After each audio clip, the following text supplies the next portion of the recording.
બાપ શીતળ છાયો પાડ પરસવાનું પાણી જાત વેઠ તડકો પાવે અમૃત ના પાણી નાખ મલાવે આંસુ ના પગલું ભરે પાછું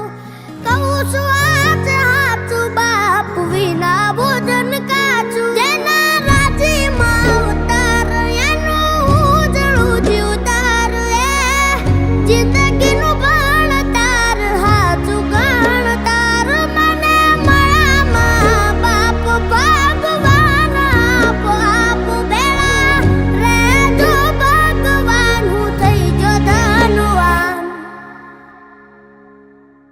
માડી તારા ખોળે માથું જાણે સ્વર્ગ જગનું આખું માડી